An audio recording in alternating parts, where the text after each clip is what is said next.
안녕하세요. 사연 읽어주는 남예입니다. 오늘도 와주셔서 감사드리며 오늘의 여성 사연자분 사연은 제가 소개해드리도록 하겠습니다. 그럼 오늘의 사연 시작하겠습니다.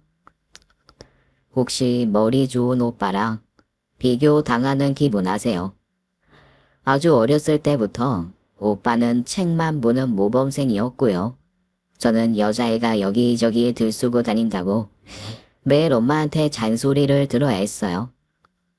오빠는 엄마가 원하는 대로 로스쿨을 졸업하고 변호사 시험을 준비하다가 한번 떨어지대요. 그러더니 바로 방향을 바꿔서 변리사 시험을 한 번에 통과하고 지금은 특허 법인에서 변리사로 일하고 있어요. 변리사가 7대 고소득 전문직에 속한데요. 5년 차라 그런지 연봉이 억은 쉽게 넘는 것 같더라고요. 저는 일찌감치 공부에는 재능이 없어서 호텔 조리학과를 나와서 지금은 호텔의 라운지바에서 칵테일을 만드는 바텐더로 일하고 있어요. 미진아, 오빠 반이라도 좀 닮아봐라. 어디 나가서 아들이 변리사 전문직이라고 하면 얼마나 부러워하는지 아니? 왜 이래? 나도 국가공인 자격증 딴 전문직이야. 조주 기능사 자격증 따기가 얼마나 어려운지 알아? 오빠가 아무리 돈 잘 버는 전문직이면 뭐해? 연애도 못해본 모태솔로인데. 엄마는 사사건건 오빠와 저를 비교해서 스트레스를 주셨지만 오빠와 저는 사이가 좋았답니다. 왜냐? 오빠가 너무 순둥이라 저에게 잘해줬어요. 오빠의 그 많은 월급을 어디에다 쓰겠어요? 남들에겐 엄마 카드가 있다면 저한테는 오빠 카드가 있었죠. 친구들이 부러워하는 명품 백도 작년 29세 생일 기념으로 오빠가 사줬답니다. 그런데 얌전한 고양이가 부뚜막에 먼저 올라간다는 말처럼 오빠도 연애가 아니고 바로 결혼을 하겠다고 선포를 하는 거예요. 오빠가 공부만 하다가 취직해서 여자에 대해 잘 모르잖아. 세상에 얼마나 여시 같은 여자들이 많은데. 특히나 오빠 같은 고소득 전문직 못 쓸 남자는 조심 또 조심해야 된다고. 너는 오빠를 무슨 세상 물정 모르는 애인 줄 알아? 나도 이제 36이야 임마. 내 대학교 친구 정식이 알지? 그 와이프가 소개해준 사람이야. 유아교육과 나와서 지금은 유치원 선생님이고 내게 부족한 면을 잘 채워주는 사람이야. 아이 그러고 보니 너랑 30살 동갑이다. 서로 사이좋게 잘 지내. 정식이 오빠? 클럽에서 만난 여자랑 결혼했다며? 아직도 이혼 안 하고 잘 살아? 결혼하고 나서 시끄러웠잖아. 그 여자 과거가 복잡했다면서. 그런데 그 여자가 소개시켜줬다고? 그리고 오빠, 유아교육학과 나와서 유치원 코스가 학교 다닐 때 놀던 애들이 신분 세탁하기 제일 좋은 직업인 거 알아? 전문대 유아교육학과가 들어가기 엄청 쉽거든. 아이고, 세상을 그렇게 색안경 쓰고 볼래? 너도 엄마가 네 직업 갖고 뭐라고 하며 펄쩍 뛰면서 엄한 유치원 선생님을 왜 걸고 넘어져. 암튼 잘 부탁한다. 이 사랑하는 동생아. 부모님도 딱히 오빠의 선택을 반대할 이유가 없었죠. 결혼식 전에 얼굴을 많이 보지는 않았지만 상견례장에서 보자마자 한눈에 봐도 느낌이 쎄한 게 오더군요. 놀던 년은 놀아본 년을 알아봅니다. 제가 그 놀아본 년이거든요. 웬만한 남자들은 죽었다 깨도 모를 여자들만 알 수 있는 깊은 내붕의 내숭 그리고 저 눈웃음 밑에 가려진 우미웅스러운 욕망까지 제 눈에 너무 훤히 보이는 거예요.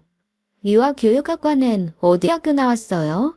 제 친구들도 유아교육학과 많이 갔거든요. 아, 지방에 있는 전문대라 잘 모를 거예요. 아이들을 좋아하나 봐요. 유치원 선생님은 오래 하셨어요? 아이들이야 너무 순수하고 맑고 귀엽잖아요.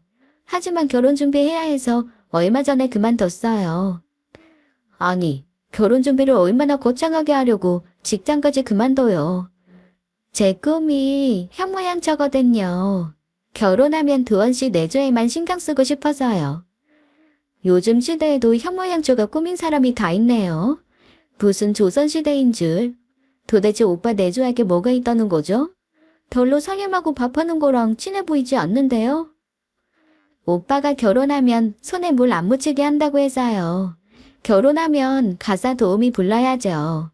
오빠는 제가 곁에만 있어도 좋대요. 그게 내조 아닌가요? 아가씨라고 불러야 되나? 아가씨는 바텐더라면서요? 아, 그런 일 하면 남자들이 너무 쉽게 볼 텐데. 결혼하기 쉽지 않겠어요. 내 인생까지 걱정할 필요 없고요. 무슨 직업을 결혼하기 위해서 정해요? 내가 하고 싶은 일을 해야지. 혹시 돈 잘 버는 남자한테 기생해서 인생 팔자 편하게 살자. 뭐 그런 유형인가요? 초면에 말 너무 막 하신다. 오빠가 아니면 동생 미워지겠다. 어쩌면 좋아. 큰일 났네. 우와, 정말 간만에 초절정 여우 같은 년을 만났는데 우리 오빠 와이프가 될 사람이라니. 하지만 느낌만으로 오빠를 설득하기엔 이미 게임 오버였어요. 미연씨 코끝에 난 점 봤어. 그게 매력점이래. 미연씨는 다 예쁜데 코가 제일 예쁜 것 같아. 친구들도 예쁜 와이프 얻었다고 다 부러워한다.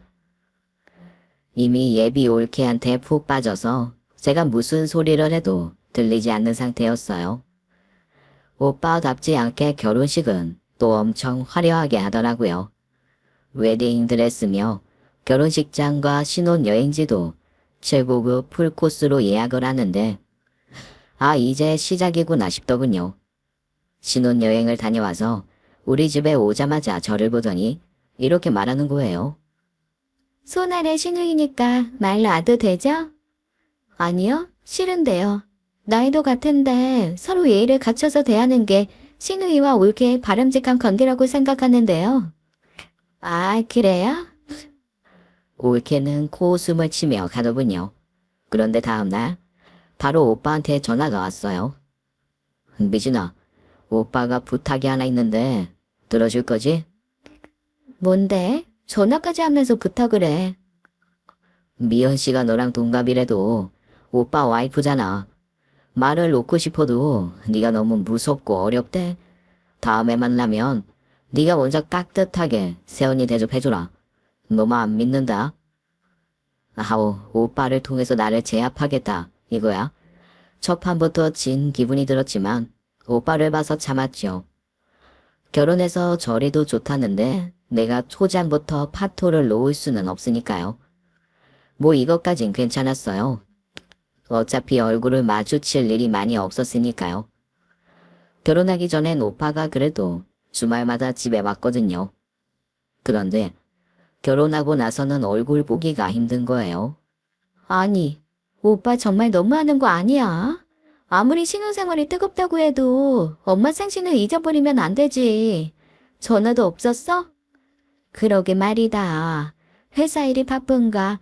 엄마도 좀 섭섭하네. 원래 오빠가 엄마 생일은 잊지 않고 챙겼는데 말이야. 저는 당장에 오빠한테 전화를 걸었죠. 오빠, 오늘 엄마 생일인 거 몰라? 잊어버린 거야? 아니면 알면서도 연락을 안 한 거야? 결혼하면 며느리가 먼저 시어머니 생일 정도는 챙겨야지. 그 잘난 올케 언니는 유치원도 그만뒀다면서 손가락이 부러졌대? 전화 한 통도 못해? 아, 미진아, 미안. 내가 지금 회사 워크숍 때문에 제주도에 와 있어. 와이프한테 챙겨달라고 말했는데 무슨 일이지? 내가 나중에 올라가서 연락할게. 저는 참지 않죠. 기다리지도 못하죠. 바로 올케에게 전화를 걸었습니다. 올케 언니, 오늘 엄마 생신인 거 오빠가 말했다면서요. 어머 깜짝이야. 아가씨는 참 예의를 반말해 드셨나? 다짜고짜 전화 걸어서 소리부터 지르면 내가 당황스럽지. 그렇지 않아도 어머님 생신 선물 사러 백화점에 왔는데 성격 급한 신우 때문에 그냥 가야겠네. 올케는 바로 집으로 오긴 하더군요. 그리고 내미는 게 10만원 백화점 상품권이었어요. 두원 씨가 어머니는 필요한 게 없으시다고 현금이면 된다고 하는데 그래도 백화점 상품권이 더 좋으시죠? 결혼하고 첫 시어머니의 생일에 생일상은 고사하고 10만 원 상품권 한 장. 기가 차서 말이 안 나오더군요. 그럼 저는 가볼게요. 두원 씨가 오늘 제주도로 내려오라고 하도 성화를 부려서 지금 비행기 타러 나가봐야 돼요. 아버님이랑 아가씨랑 만난 저녁 차려 드세요. 오빠는 엄마 생신이시면 항상 엄마가 제일 좋아하는 호텔 1식당을 예약했어요. 샴페인이랑 케이크는 제가 준비를 했고요. 오빠가 취직하고 나서는 우리 가족만의 정해진 생일 루틴이나 다름없었죠. 그리고 현금을 좋아하는 엄마를 위해 100만 원 지폐를 봉투에 담아드렸어요. 그런데 10만 원 상품권 한 장으로도 모자라서 제주도로 와이프를 불렀다고. 저는 정말 당장이라도 제주도로 날아가고 싶었어요. 오늘은 일단 넘어가자. 내 생일 챙겨달라고 난리치는 것도 며느리 앞에서 좀 남사스럽네. 엎드려 잘 받는 것도 아니고 이제 엄마보다 와이프가 더 좋은가 보다. 엄마, 이건 누가 더 좋고 싫고의 문제가 아니야. 오빠가 그럴 사람이 아니잖아. 설마 오빠가 자기가 워크숍 때문에 못 가니까 가서 10만 원 상품권만 들여도 된다고 했겠어? 이건 분명히 올케 언니가 가운데서 수작 부리는 거라고. 이것뿐만이 아니었어요. 며칠 지나지 않아 오빠한테 전화가 왔어요. 저는 당연히 엄마 생일에 못 와서 미안하다는 사과를 할 줄 알았죠. 미진아, 내가 할 말 있는데 내가 전에 너에게 줬던 카드 있잖아. 그 카드 다시 돌려줬으면 좋겠다. 카드? 요즘 그 카드 잘 쓰지도 않는데. 나도 이래서 돈 버는다 뭐. 근데 왜 갑자기 그걸 수거하려고 해? 그 카드 내 생일에만 원래 사용하잖아. 아니 미연 씨가 이제 내 월급 관리도 다 하는데 카드 관리도 자기가 해야 하지 않겠냐며 너한테 준 카드도 돌려받으라고 해서. 오빠, 내가 그 카드 돌려주는 게 싫어서 하는 말이 아니라 오빠는 올케 언니가 말하면 그냥 다 오케이야? 오빠는 오빠 생각이 없어? 오빠가 버는 돈이 얼만데 그깟 동생이 1년에 한 번 사용하는 카드도 마음대로 못해? 결혼한 지 얼마나 됐다고 그렇게 마누라한테 꽉 잡혀 사는 거야. 미진아, 아무리 내가 너를 예뻐해도 새언니한테 마누라라니. 내가 지난번에도 언니 대접 잘해달라고 했잖아. 그리고 이제 오빠는 한 가정의 가장이야. 나한테는 미연이가 제일 가까운 가족이 되었다고. 그러니까 잔말 말고 카드나 보내. 아니 새님 같았던 우리 오빠가 이렇게 변하네요. 정말 남자는 여자하기 나름인가요? 이렇게 형편없이 남자가 좀스럽고 나쁘게 변할 수가 있는 건가요? 우리가 좀 투닥거리긴 해도 보통 현실 남매보다는 상위의 우애를 자랑했었는데 저렇게 돌변한 오빠를 보는 게 제 마음이 너무 아프더라고요. 뭐 제 생일 선물이야 안 받아도 그만입니다만 문제는 추석 명절에도 얼굴을 안 비치는 거예요. 알고 봤더니 올케 언니 친정 부모님을 모시고 해외여행을 갔다고 하네요. 이건 정말 도를 지나쳐서 미친 거 아닌가요? 명절 당일날 외국이라고 오빠한테 전화만 달랑 한 통 왔더라고요. 엄마, 이대로 두면 오빠 그냥 엄마 아들 아니게 되는 거야. 엄마가 오빠 불러서 차근차근 한번 이야기해봐. 나도 이제 네 오빠한테 너무 서운해서 말도 하기가 싫다. 아무리 장가 가면 며느리 남편이라고 해도 이건 너무하는 거 아니니? 됐다. 나도 더 이상 구걸하지 않으련다. 오빠는 여행에서 돌아와서 혼자 집에 들어왔더라고요. 면세점에서 산 하와이안 초콜릿 박스 하나를 달랑 들고 말이죠. 정말 사람 빈정상하게 하는 방법을 어디서 교육이라도 받는 걸까요? 이 잘난 초콜릿은 누구 먹으라고 사온 거야? 정말 눈물 나게 고맙네 오빠. 지금 공항에서 오는 길 아니야? 올케 언니는 어딨어? 아 비행기 너무 오래 타서 피곤하다고 차에서 좀 쉬겠다고 하네. 아버지 어머니 얼굴 뵙고 인사만 하고 가려고. 엄마가 꼭 들리라고 해서. 엄마 무슨 할 얘기 있어요? 저는 더 이상은 못 참겠더라고요. 집 밖에 주차되어 있는 오빠 차로 달려갔죠. 올케는 피곤해 보이기는커녕 너무 말짱한 얼굴로 통화를 하고 있더군요. 아, 이번에 면세점에서 완전 다 쓸어왔잖아. 왜 지난번에 백화점에 봤던 그 가방, 면세점에서 딱 세일하더라고. 그리고 신발이랑 운동화도 한국보다 훨씬 싸서 신나게 쇼핑했다. 아하하.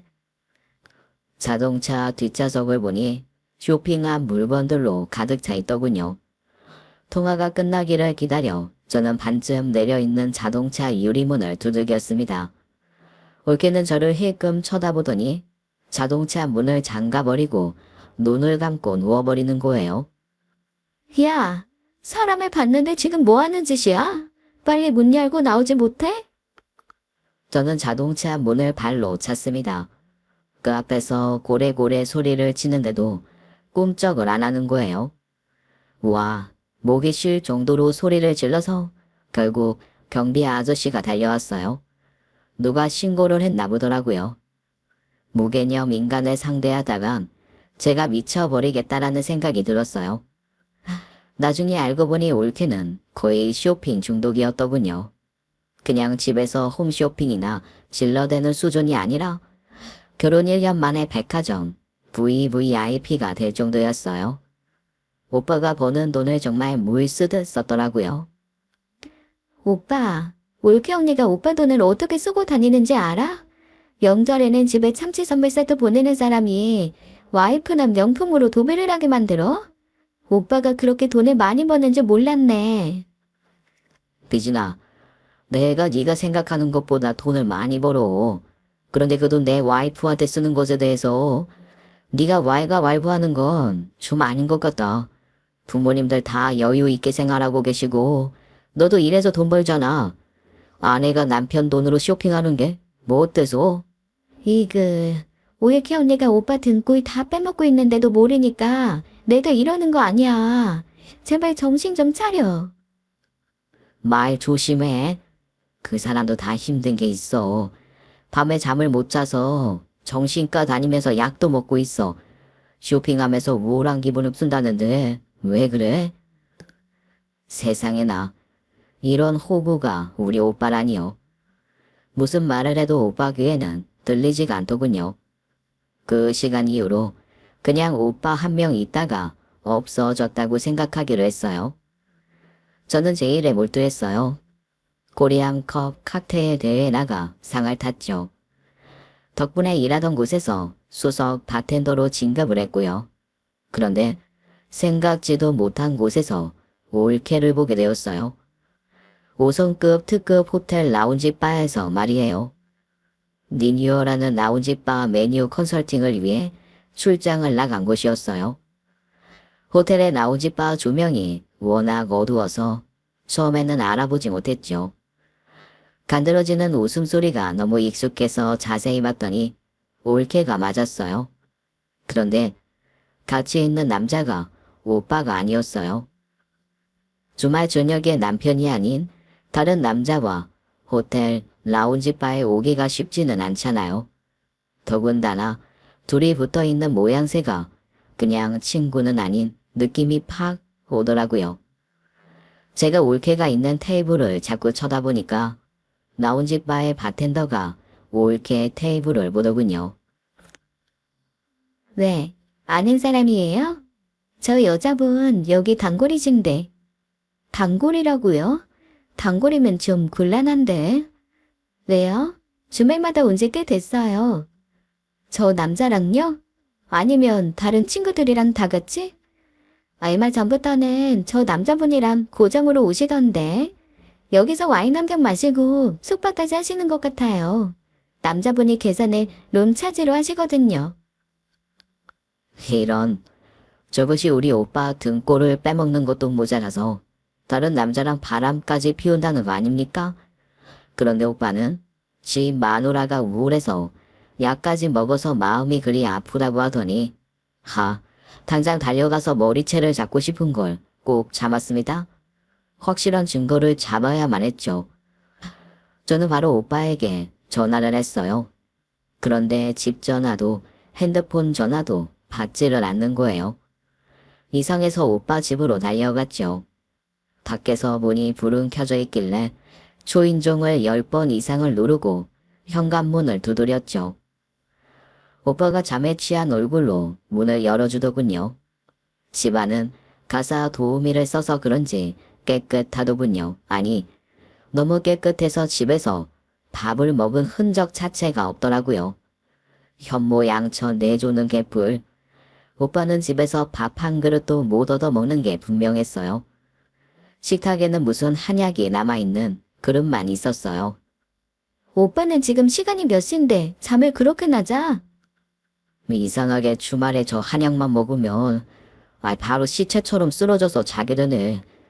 미연 씨가 나 몸보신하라고 지어준 약인데 숙면을 취하면 좋은 거지 뭐.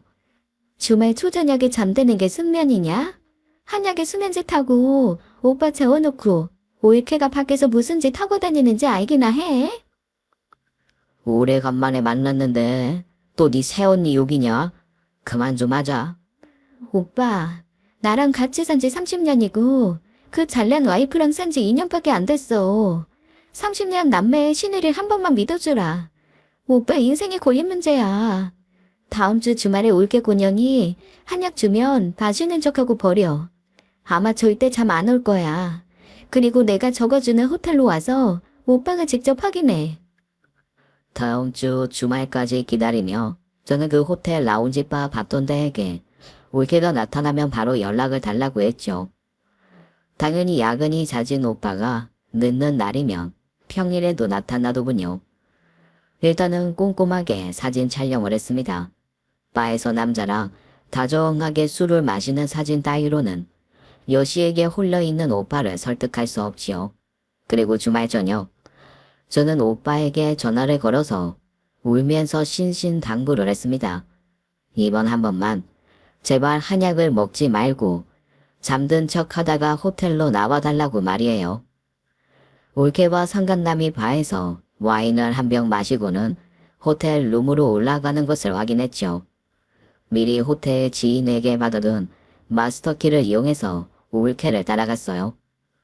몇 호실에 묵는지도 미리 지인을 통해 알아둔 상태였죠. 오빠는 계속 그럴 리 없다며 저를 따라오더라고요. 룸의 초인종을 눌렀습니다. 누구세요? 아, 네. 저희 호텔에서 주말 저녁 손님들께 제공하는 룸서비스 이벤트입니다. 샴페인과 과일을 준비했습니다. 남자가 문을 열어주자 남자를 밀치고 들어갔죠. 마침 올케는 샤워를 하고 욕실에서 나오던 중이더군요. 그동안 그렇게 잡고 싶었던 머리채를 잡았습니다. 그리고 바닥으로 내동댕이 쳤어요. 아주 간도 크다. 남편한텐 수면제 먹여놓고 주말마다 호텔에서 바람을 펴?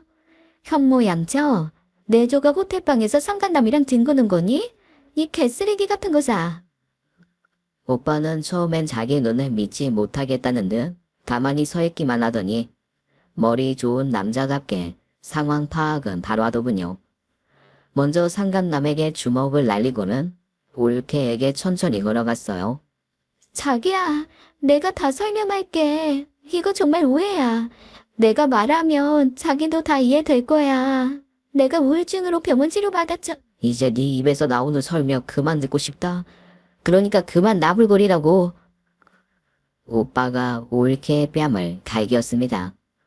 물론 올케는 그 상황에서도 정말 굴하지 않고 오빠에게 말도 안 되는 변명을 늘어놓더라고요. 염치도 부끄러움도 죄책감도 포기도 모르는 여자였어요. 하지만 오빠 같은 순정남이 배신을 당하면 무섭게 돌변하잖아요. 쌀 한 톨만큼의 선처 따위도 없었죠. 유책 사유가 올케에게 있었으니 이혼 소송은 간단하게 끝났습니다. 재산 분할이요. 오빠의 억대 연봉을 받는 족족 언니가 다 써버리는 바람에 남아있는 재산이 없었어요. 재산 분할이라고 할 것도 없었죠. 살고 있던 집도 허영심 많은 올케가 청담동에 월세로 들어간 고급 빌라였거든요. 올케는 명품백을 팔아서 오빠에게 위자료를 지불하면서 끝이 났답니다. 오빠는 집으로 들어와서 상처받은 마음과 몸을 엄마의 지극정성으로 회복하고 있었죠. 엄마는 더 이상 오빠와 저를 비교하지 않았죠. 오히려 악의 구렁텅이에 빠진 오빠를 구한 용감한 여동생으로 자리매김했다고 할까요? 저는 호텔 라운지 바에서 나와 경복궁 근처에 동료들과 함께 칵테일 바를 오픈했어요. 전통주를 베이스로 해서 새로운 칵테일 메뉴를 만들었어요. 칵테일마다 각각의 이야기를 만들었는데 이게 손님들에게 반응이 뜨거웠지요. 오픈한 지 딱 반년 만에 예약을 해야지만 방문 가능한 그야말로 핫한 곳이 되었습니다. 근처 변호사 사무실에서 일하는 분들이 가끔 단체 예약을 하고 왔었어요. 그 중에 사무장으로 일하고 있던 분이 혼자서 계속 오시더라고요. 혼자 오시는 손님은 주로 바에 앉으시거든요. 자연스럽게 칵테일을 만들어 드리면서 이런저런 이야기를 하게 되었죠. 그런데 알고 보니 이 남자도 잘난 형 때문에 마음고생을 했더라고요. 우리 집안이 이른바 법대 집안이에요. 아버지도 법대 나와서 로펌에서 변호사로 은퇴하셨고요. 형도 법대 나와서 바로 사법고시 패스. 검사하다가 그만두고 로펌으로 들어갔어요. 저는 뭐 로스쿨에 턱걸이로 겨우 들어갔는데 변호사 시험에서 계속 떨어지는 거예요. 결국 저는 변호사 사무실에서 사무장으로 들어간 거죠. 우리는 바로 의기투합이 되었답니다. 둘 다 남의 이야기를 들어주는 직업이다 보니 서로의 직업적인 고충에 대해서도 이야기가 너무 잘 통했죠. 만난 지 2년 만에 바로 결혼을 했습니다. 물론 결혼까지 아주 약간의 사소한 에피소드가 있기는 했답니다. 남자친구의 똑똑한 형님이 결혼을 아직 안 하고 있었던 거죠. 형이 보는 눈이 높아. 외모도 출중해야지만 학벌도 직업도 다 기준이 높아.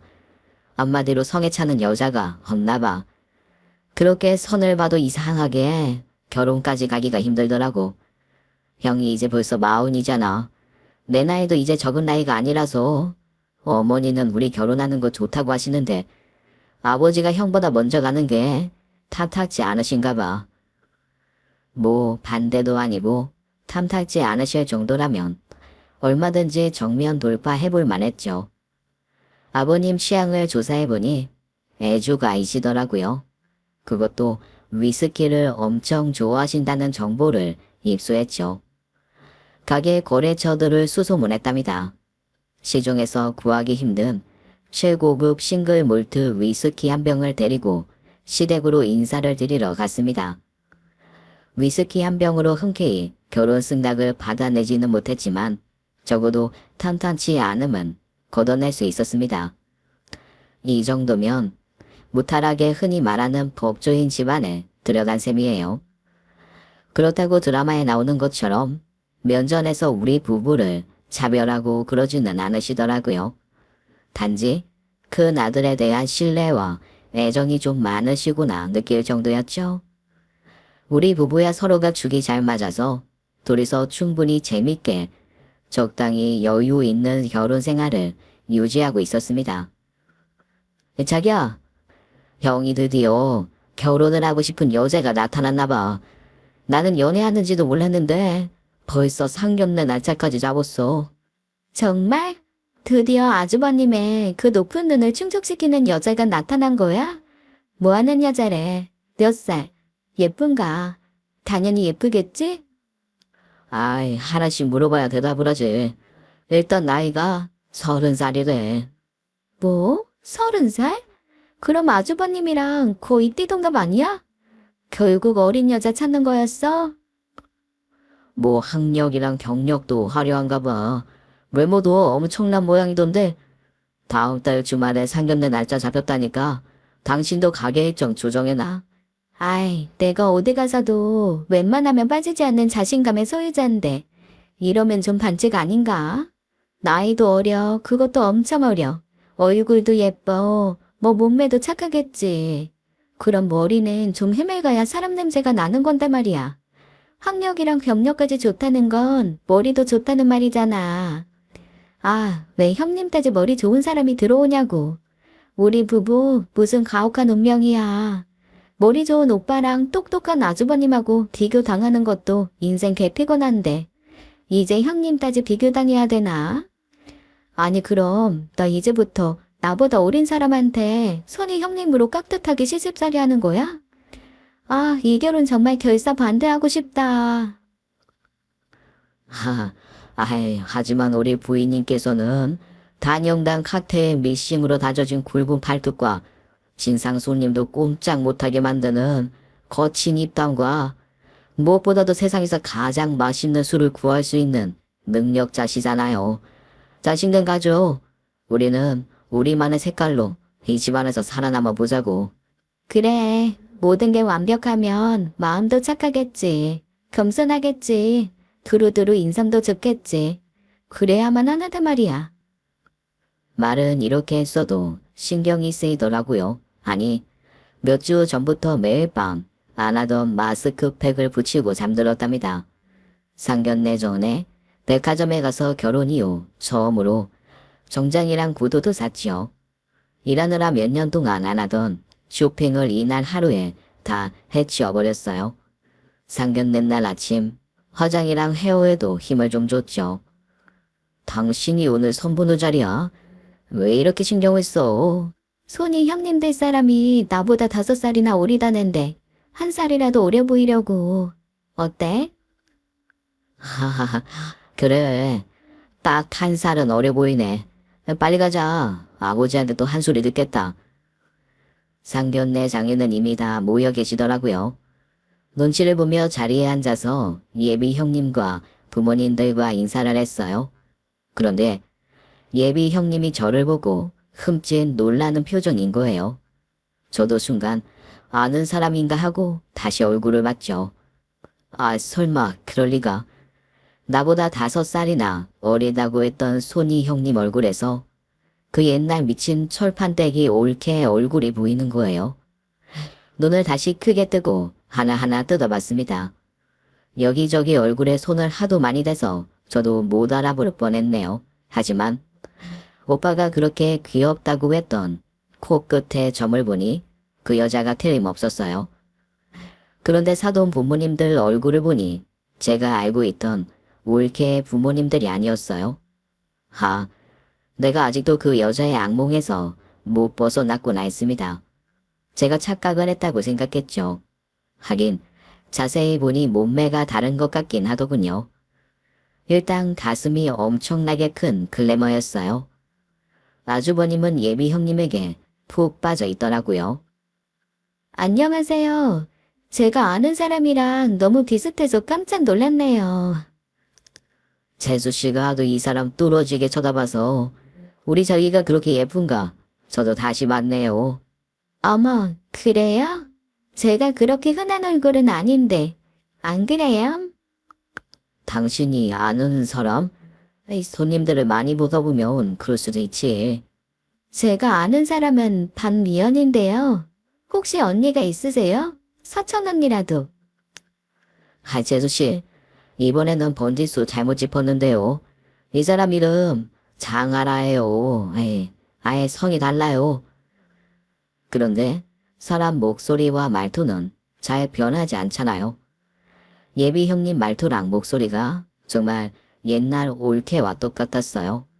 사람들 앞에서만 얌전한 척 내숭 떠는 특유의 재수없는 말투. 왜 제가 가슴이 벌렁거리며 뛰었는지 모르겠네요. 속으로 침착하자고 생각했어요. 하지만 음식이 코로 들어가는지 입으로 들어가는지 모를 정도였어요. 저의 촉으로 보면 저 여자는 분명 그 왕싸가지 올케인데 논리적으로 보면 말이 안 되는 상황인 거예요. 이혼 여인 올케가 이혼 사실도 속이고 이름도 속이고 이 자리에 나왔다는 게 사실 상식적으로 말이 안 되잖아요.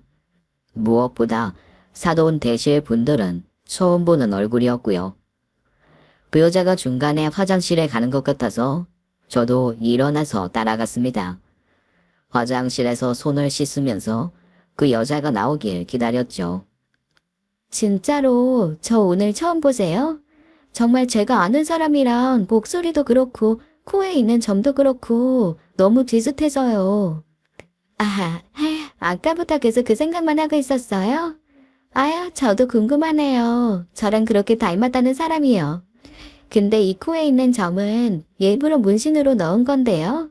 전지현도 그렇고 한가인도 그렇고 코끝에 점이 너무 예뻐 보여서 저도 똑같이 따라서 새겼는데 괜찮아요? 이렇게까지 나오니 제가 정말 착각을 했나 싶더라고요. 아무튼 상견례는 저의 뜬금없는 아는 사람 해프닝으로 오히려 더 화기애애하게 마무리되었네요. 하지만 집으로 돌아와서도 저는 그 여자의 얼굴이랑 목소리가 머리에서 떠나질 않았는 거예요. 여보, 자기는 날 얼마만큼 믿어? 아니, 뜬금없이 왜 나를 시험에 들게 하는 거야? 당신 말이라면 파트로 매주를 쓴다고 해도 믿어야지. 어때? 이 정도면 마음에 들어? 그럼 이번 한 번은 무조건 내 말 믿고 아주버니랑 결혼할 여자에 대해서 좀 알아봐봐. 당신 사람 뒷조사하는 거 전문이잖아. 아까도 그렇고 도대체 예비 형수가 누구랑 닮았기에 이렇게까지 하는 거야? 내가 예전에 얘기한 적 있지? 우리 오빠랑 결혼해서 우리 가족 이간질 시키고 오빠 돈 왕창 써서 1년 만에 백화점 VVIP 고객으로 등극하고 마지막엔 유부남이랑 바람 피우다 나한테 딱 걸려서 이혼당한 미친 왕싸가지 올케. 그 여자가 올케가 맞다니까? 만약에 그렇다고 하면 사돈 부모님들이 먼저 당신을 알아봤겠지. 그래서 내가 지금 미치고 팔짝 뛰다 못해 돌아가시기 일보 직전이라고. 부모들이 그 사람들이 아니란 말이지? 아, 정말 이상해. 근데 분명 확실해. 근데 증명할 길이 없어. 형이 그러던데 무슨 미국에서 대학 졸업하고 한국에 들어와서는 지방 대학교에서 시간 강사 했다고 하던데. 미국 대학 졸업장 위조하는 게 뭐가 어렵다고. 우리나라 대학 졸업장보다 더 쉽지. 그 올게 우리 오빠랑 결혼할 때는 무슨 유학교육학과 나와서 유치원 교사 출신이라 했어. 알고 보니 다 개뻥이었어. 유치원 근처에도 안 가고 매일 클럽에서 살던 여자였어. 근데 그 올케는 당신이랑 동갑이었다며. 예비 형수 30살인데? 여자들 성형외과 가서 얼굴 좀 당기고 보톡스랑 필러도 좀 맞고 하면 5살 어려 보이게 하는 건 껌이지. 보톡스를 하도 맞아서 웃을 때도 이상해 보이더만. 딱 압구정 전철역 성형외과 광고에 나오는 강남 미인이랑 비슷하잖아. 나는 미국에서 공부해서 한국말 발음이 이상한가 했더니 보톡스 때문에 그럴 수도 있나?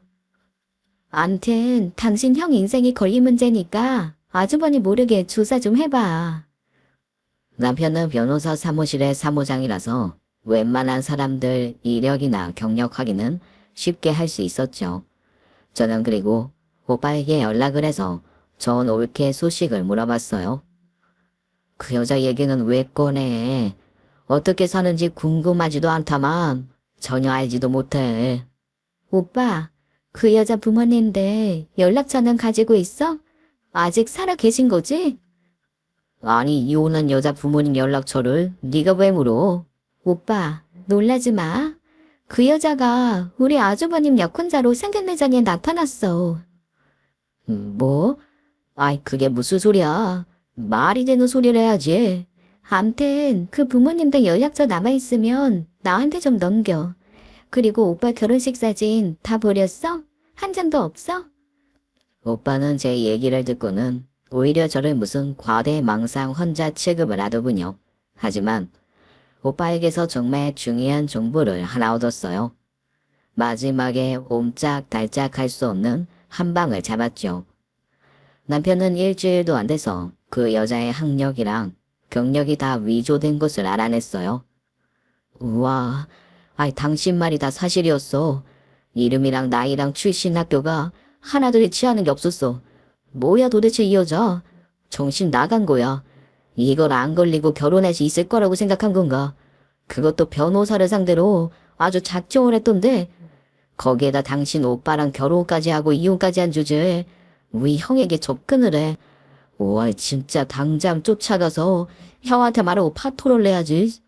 아니야. 이거 섣불리 얘기했다간 우리가 당할 수 있어. 올케가 얼마나 남자 오늘 빼서 조종을 잘하는데 이미 아주버니도 가스라이팅 오지게 했을 거야. 학교랑 나이 속인 거로는 안 돼. 어떤 핑계를 대서라도 빠져나올 거야.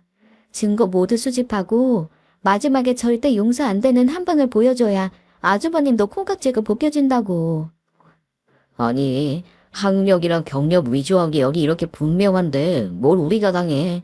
당신 오빠랑 결혼한 것도 사실이잖아. 당신이 아직 고년의 뻔뻔함과 파렴치함과 용의 주도함을 잘 몰라서 그래. 이미 작정하고 아주버님한테 접근한 게 틀림없는데 아주버님에게만 알려서는 안 돼.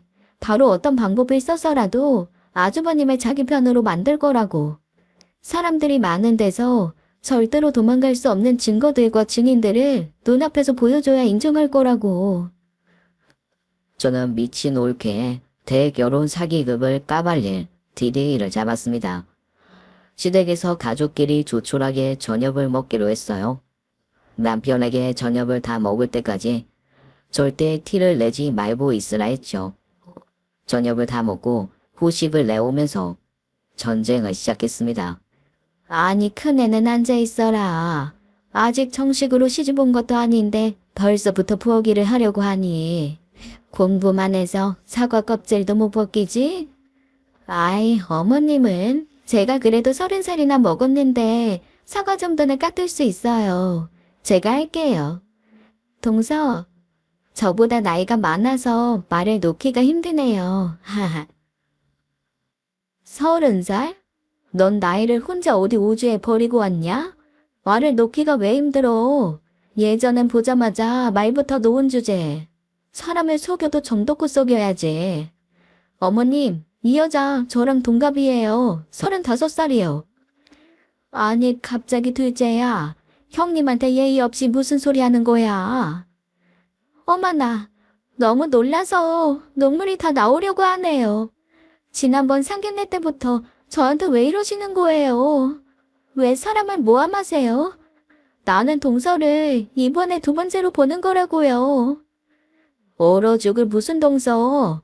꿈도 참 야무지게 꾼다. 아니, 제주도 좋아. 어떻게 그렇게 공을 들여서 신분 세탁을 할 수가 있어? 정말 그 능력 하나는 인정이다, 인정. 왜 그렇게 말을 함부로 하세요? 자기야, 역시 너무 격이 안 맞아서 상대를 못하겠다. 아무래도 술이나 만들어서 파는 여자라 자격지심이 대단하네. 무슨 소리야? 술을 팔더니 내가 우리 재수씨 지록에 대해서 말한 적이 있던가? 올케 목소리가 달라지기 시작하더군요. 자기는 왜 기억을 못해? 아니면 내가 어떻게 알겠어. 자기가 재수씨가 술집에서 일한다고 창피하다고 했잖아. 이제 본격적으로 올케의 전문 스킬이 나오네요. 이간질과 모함, 그리고 뻔뻔스러운 거짓말. 이제 본격적으로 올케의 가면을 하나하나 벗기기 시작했죠. 남편은 시부모님과 아주버님 앞에 그동안 모은 올케의 자료들을 보여줬습니다. 이 사람 말하는 게 다 사실이에요. 학교도 직업도 모두 위조한 것이었어요. 이력이랑 경력 다 속였다고요. 도원아, 너 지금 형수 될 사람 뒷조사한 거야? 누구 허락을 받고 그런 조사를 네 마음대로 해? 너무하세요, 서방님. 제가 학교랑 직업은 가짜로 말한 거 맞아요. 그건 이미 형도 다 알아요. 제가 형 맘에 들고 싶어서 처음에 거짓말 좀 했어요. 하지만 형이 그것까지 다 품어주셨어요. 그래서 제가 더 잘할 거예요. 그렇겠지. 너도 상견례장에서 나 알아본 거지? 그래서 미리 선수를 쳐서 아주버님을 또 구워 삶았겠지. 근데 이번에는 너무 심했다. 학력, 이력, 경력 속인 거야 그렇다 쳐도 그래, 얼굴이랑 가슴까지 다 고친 것도 그렇다고 치자. 그래도 부모까지 바꿔치기 하는 건 좀 심한 거 아니야? 물론 결혼하고 이혼까지 한 사실을 숨기려면 어쩔 수 없었겠지. 네? 결혼이랑 이혼을 해요? 지수 씨 지금 무슨 소리 하는 거예요? 그럴 일 없어요. 아니지. 자기야. 아주버님, 이 여자 제 올케였어요. 우리 오빠랑 결혼해서 바람 피우다가 이혼당한 여자라고요. 왜 변리사에서 변호사로 갈아타게 했냐? 글자 하나 바꿔서. 여기 오빠랑 결혼했던 사진까지 제가 가져왔어요. 한번 보세요. 얼굴 고치긴 했지만 알아볼 수 있죠? 아, 진짜 미쳤나봐요. 자기야, 어머님, 아버님, 이 여자 저 모함하는 거예요. 이 사진 보세요. 저랑 다른 여자잖아요. 그리고 뒤에 계신 부모님들을 보세요. 제 부모님들도 아니잖아요. 제발 저 믿어주세요. 저는 이 뻔뻔한 여자가 쉽게 수긍하지 않으리라는 것을 알았어요. 그래서 시댁으로 손님을 불렀죠.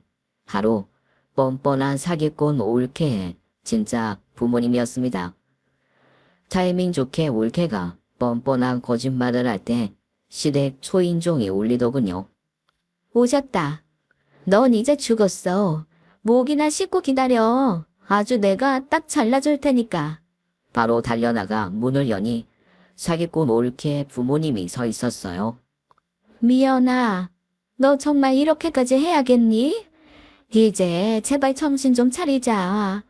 내가 옛 사돈 처자 연락받고 얼마나 놀랐는지 몰라. 미국으로 여행이나 다녀온다고 하고는 소식이 끊어지더니 지금 여기서 무슨 거짓말을 하고 있는 거야. 지금 누구신데 저보고 미연이라고 하시는 거예요? 저 지금 다른 사람으로 착각하시나 봐요. 제 얼굴 보세요. 저 장아래라고요. 당신들 지금 처음 보는데 왜 날 딸이라고 하는 거예요? 자기야, 이 사람들 저 여자가 날 모함하려고 고용한 사람들이야. 절대 속으면 안 돼. 당신 재수 씨 정말 무슨 과대망상 정신병자 아니야? 역시 대단한 올케예요. 부모까지 부정하는 딸이라니요. 상견례장에 나온 사람들은 올케가 고용한 대타 연기자 알바였어요. 차마 부모님에게 과거를 속이고 결혼한다는 말을 하지 못했던 거지요. 둘째야, 이게 도대체 무슨 일인 거냐? 첫째가 네 올케였던 게 확실해? 저렇게 아니라고 하는데 경력 속인 건 큰애도 알고 있던 것 같은데 저 어르신들은 누구냐? 알아도 모르는 사람이라고 하지 않니? 마지막까지 가기 전에 올케가 잘못을 인정하기를 기대했건만 제가 올케의 양심을 너무 과대평가했나 봅니다. 저는 전화기를 들어 오빠에게 전화를 했어요. 오빠. 이게 뻔뻔하게 계속 딱 잡았대네. 그래. 지금 올라와서 말 좀 해줘. 어디까지 뻔뻔하게 거짓말하나 보자. 곧이어 집 밖에서 대기하고 있던 친오빠가 등장했습니다. 시부모님도 아주버니도 제 오빠 얼굴을 알고 계셨죠? 역시나 올케는 궁지에 몰리자 더 독이 올랐는지 오빠를 보고도 눈 하나 깜짝이지 않더군요. 전 남편이 나타났는데도 인정을 안 해? 정말 남들이 보면 내가 미친년인 줄 알겠다. 사돈어른, 이렇게 찾아뵙게 돼서 송구스럽습니다만 저 여자 때문에 인생 망가지는 건 저 하나로 끝나야 할 것 같아서 이렇게 왔습니다. 저 여자 제 전 와이프 맞습니다. 저기요, 이 여자가 저 남자랑 짜고 치는 연기예요. 아버님, 어머님, 자기야, 이런 연극이 넘어가지 마세요. 내 인생 그렇게 박살내놓고 반성은커녕 또 다른 남자를 잡았어? 그런데 하필 내 동생 시숙이야? 그래, 어쩌면 잘됐다. 내 동생 아니었으면 네 사기극에 어디 다른 남자가 당했을 테니까. 올케 친부모에 이혼했던 친정 오빠까지 나타나 증언을 해주니 그제야 아주버님도 제 말을 믿기 시작하더군요. 그리고는 무서운 눈으로 올케를 쳐다보았습니다. 올케는 그제야 벌벌 떨면서 주저앉더라고요. 그래, 이제야 너무 확실하네. 지금 네가 누구를 상대로 무슨 사기를 쳤는지 알아? 잘못했어요. 내가 당신이 너무 좋아서 그랬어요. 제발 한 번만 용서해줘요. 어떤 변명을 해도 도저히 용서가 불가능한 경지야. 아니, 너를 어떻게 해야 네가 죽도록 후회하게 만들어버리지? 올케는 아주버니의 발을 잡고 통곡을 하다가 눈을 치켜뜨더니 저를 향해 달려왔어요. 이게 다 니년 때문이야. 내 인생을 이렇게 망가뜨려? 니 개 같은 년아. 지금 누구한테 욕짓거리야? 손이 발이 되도록 빌어도 시원찮을 판에 어디서 누구한테 소리를 지르는 거야? 아주버니는 저에게 달려오는 올케를 잡더니 뺨을 달기더라고요. 지금 네가 감히 우리 집안을 뭘로 보고 결혼 사기를 치려고 했냔 말이야. 아버님, 제발 저 한 번만 봐주세요. 제가 결혼만 하면 정말 이 집안 모습, 아니 하녀처럼 시키는 일은 뭐든지 다 할 수 있어요. 아버님 손에 직접 더러운 거 묻히시지 않아도 돼요. 저한테 다 맡겨주세요. 허허, 아얘가 아직도 정신을 못 차렸구나. 어디서 이상한 드라마를 너무 많이 봤어. 우리 집안이 무슨 범죄 집단이냐? 우리 집안에 더러운 건 바로 지금 너 하나밖에 없어. 우리가 깜빡 속을 뻔했구나.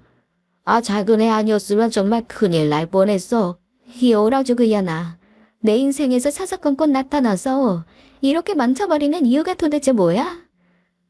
이런 맥주병, 소주병, 콜라병, 지랄 연병해봤나? 오리발이, 바리바리, 산발이, 멍텅구리, 빠가사리, 닭대가리 같은 거자. 이게 바로 사필 규정 인과응보라는 거야. 학력 위주 무식한 네가 알지 모르겠다만 나중에 구치소에서 경찰 아저씨한테 물어봐. 이제 순진한 남자들 등쳐먹으면서 남의 인생 그만 착살내고 네 수준에 맞는 콩밥이나 실컷 처먹으라고. 그렇게 그날의 식사는 엉망진창 난투극으로 마무리가 되었어요. 올케와 아주버니의 결혼은 당연히 파토가 났고요. 화가 머리끝까지 나신 시아버지는 전직 변호사답게 올케를 고소하기 위해 변호인단까지 꾸리셨어요. 물론 그 변호인단 대표는 아주버님이 맡으셨죠. 탈국기 털듯 아주 탈탈 털어버렸습니다. 이름부터 나이, 학력, 직업, 부모까지 싸그리 다 가짜였습니다. 얼굴은 시술을 하도 많이 받아서 간 크게 5살이나 낮춘 거였고요. 가슴 수술도 한 개 맞았어요. 무려 D컵을 맞는 거였습니다. 변리사 고액 연봉 맛을 본 다음에는 한 단계 위 변호사를 노린 거죠.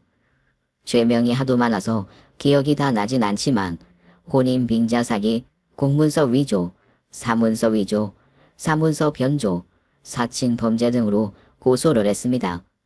합의는 절대 불가했으니 실형을 선고받아 지금은 교도소에서 복역 중이에요. 출소하면 전과자 빨간 줄이 그어지게 되었죠. 그야말로 회생 불가능한 상태가 되어버렸답니다. 저희 집안에서는 그나마 결혼을 하기 전에 이 모든 것이 밝혀져서 다행으로 여겼죠. 물론 그 1등 공신으로 제가 인정을 받아서 집안에서의 제 서열이 좀 올라갔다고나 할까요? 요즘에 시아버지의 사랑을 좀 많이 받고 있어요. 제가 만들어드리는 위스키 칵테일을 특히나 좋아하셔서 시댁에 가면 설거지 대신 아버님과 술 대접을 해드리고 있답니다. 그 여시 같은 사기꾼에게 당한 오빠와 아주버님은 어떻게 지내냐고요? 오빠는 상처 딱지가 아물 무렵에 다시 잔인할 정도로 후벼 파인 뒤 의외로 아주 건강한 남자가 되었어요. 나쁜 여자 끝판왕을 경험한 자의 깨달음이라고 해야 하나요? 여자라면 치를 떨 줄 알았는데 정상적인 여자를 만나서 제대로 된 연애를 하고 싶다고 하네요. 지금은 스킨스쿠버 동호회에서 만난 여자와 천천히 알아가는 중이라고 하네요. 제가 한번 만나봤는데요.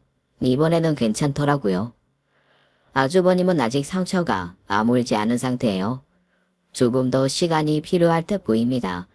시간이 약이 되기를 기원하고 있어요.